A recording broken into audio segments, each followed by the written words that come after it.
Hello friends, मैं हूं आपका host doctor Manohar Rao and welcome to the channel alchemy of thoughts, जहां हम साइंस को सिंप्लीफाई करते हैं स्टोरी के माध्यम से। आज मैं बात करना चाहता हूं एक ऐसे कॉम्पाउंड की जो दो एक्सट्रीम दुनियाओं के बीच पेंडुलम की तरह स्विंग करता है, एमोनियम नाइट्रेट। एक तरफ ये खेतों को फीड करता है, दूसरी तरफ फॉरेंसिक लैब्स को बिजी। खेती में ये फर्टिलाइजर्स का सुपरस्टार है, लेकिन ब्रेकिंग न्यूज़ की दुनिया में कभी कभी विलन की रोल भी पकड़ लेता है। डेकेड्स से एमोनियम नाइट्रेट एग्रीकल्चर और रेगुलेटेड इंडस्ट्रियल ब्लास्टिंग में यूज़ होता आ रहा है, लेकिन इसका केमिकल नेचर एक पोटेंट ऑक्सीडाइजर इसे मिसयूज़ के लिए भी वल्नरेबल बनाता है। बेरूत से लेकर इंडिया के डेली इंसिडेंट्स तक पैटर्न एक ही होता है: गलत स्टोरेज, वीक ट्रैकिंग और इजी डाइवर्जन। चलिए बेसिक्स से शुरू करते हैं। एमोनियम नाइट्रेट एक केमिकल सॉल्ट है जिसे हम नाइट्रोजन रिच फर्टिलाइजर के रूप में जानते हैं। फार्मर्स के लिए ये एक हीरो जैसा है। ये प्लांट ग्रोथ फास्ट करता है और यील्ड्स को बूस्ट देता है। पर साइंस में अक्सर होता क्या है, जो चीज़ आपको मजबूत बनाए वो कभी कभी रिस्की भी हो जाती है। एमोनियम नाइट्रेट एक स्ट्रॉन्ग ऑक्सीडाइज़र है, अपने आप में स्टेबल रहता है, लेकिन अगर आप इसे मिक्स कर दें carbon rich fuels, diesel, kerosene या सिंपल हाइड्रोकार्बन्स के साथ, तो आपने एक एनर्जेटिक मिक्सचर क्रिएट कर दिया जो कैटास्ट्रॉफिक एक्सप्लोजन तक ले जा सकता है। इसके आज के कंट्रोवर्सीज को समझने के लिए थोड़ा पीछे देखना पड़ेगा।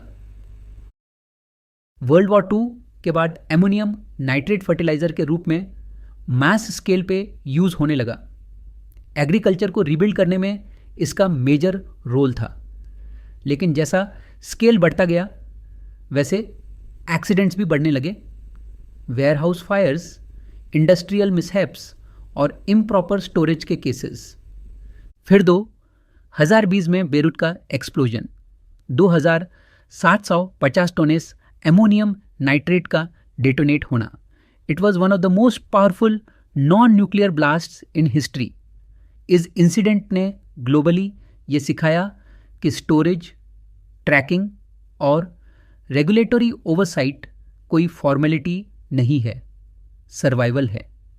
आप पूछेंगे, अगर इतना रिस्की है तो बंद क्यों नहीं कर देते? सिंपल रीजन ये दुनिया को खिलाता है।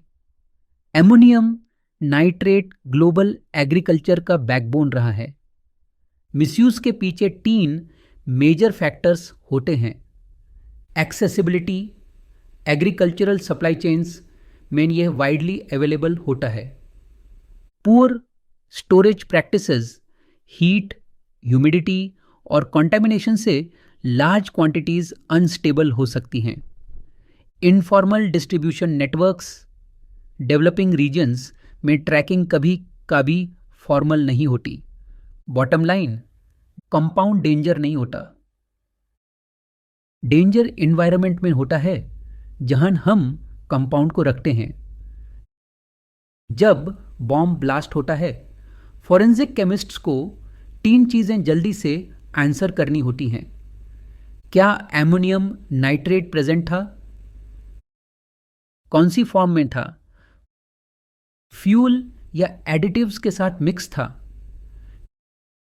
टिपिकल एनालिटिकल वर्कफ्लो कुछ ऐसा होता है। पहले visual and microscopic inspection, fragments की पहचान, फर केमिकल स्क्रीनिंग, नाइट्रेट नाइट्राइट के rapid कलरीमेट्रिक tests, spectroscopic conformation, FTER और रामन से नाइट्रेट और एमोनियम फंक्शनल ग्रुप्स कंफर्म किए जाते हैं। क्रोमेटोग्राफिक एनालिसिस और ion chromatography, IC for nitrate nitrite quantification. आखिर में GCMS फॉर फ्यूल रेजिड्यूज और ऑर्गेनिक एडिटिव्स की पहचान। ये सब मिलकर एक ब्लास्ट साइट के स्कैटर्ड पार्टिकल्स को एक साइंटिफिकली वैलिडेटेड नैरेटिव बना देते हैं। और हाँ, फॉरेंसिक लैब्स का वर्कफ्लो इंस्ट्रूमेंट में नहीं, वर्कफ्लो इंटीग्रेशन में होता है। साइंस के साथ लीडरशिप जब कंबाइन होता है तभी रियल चेंज आता है। सो ये 3 प्रायोरिटीज़ मैं स्ट्रांगली हाईलाइट करना चाहता हूँ। 1. Titan inventory controls. Ammonium nitrate की ट्रैकिंग उतनी ही स्ट्रिक्ट होनी चाहिए जितनी फार्मास्यूटिकल्स की होती है। 2. Strengthen storage standards. Temperature control, ventilation, separation distances nice to have, नहीं non negotiable. 3. Build analytical capability in regional labs. हर रीजन में लैब्स होने चाहिए जहां और एनालिटिकल इंस्ट्रूमेंटेशंस की एनालिसिस कॉम्पिटेंट हैंड्स में हो। जब साइंस स्ट्रांग होती है, सेफ्टी ऑटोमेटिकली इंप्रूव हो जाती हैं। हेडलाइंस के बीच एक बैलेंस्ड मैसेज देना ज़रूरी है। एमोनियम नाइट्रेट विलेन नहीं है। यह दुनिया के सबसे इम्पॉर्टेंट फर्टिलाइजर्स में से एक है। इसके बिना एग्रीकल्चरल प्रोडक्टिविटी कोलैप्स हो जाती। रिस्पॉन्सिबिलिटी हमारी है कि हम इसे सेफली स्टोर करें, डिलीजेंटली ट्रैक करें और रिस्पॉन्सिबली यूज़ करें। साइंस हमें टूल्स देता है, लेकिन डिसिप्लिन और अकाउंटेबिलिटी हमें ऐड करनी होती है। धन्यवाद इस जर्नी में मेरे साथ चलने के लिए। एमोनियम नाइट्रेट एक कॉम्पाउंड जिसके 2 चेहरे हैं, एक फर्टिलाइज़र और एक फॉरेंसिक कीवर्ड। अगली बार तक मैं आपका host doctor Rao. Stay inquisitive, stay analytical और याद रखिए, मॉलिक्यूल्स छोटे होते हैं पर उनकी स्टोरीज इनॉर्मस होती हैं।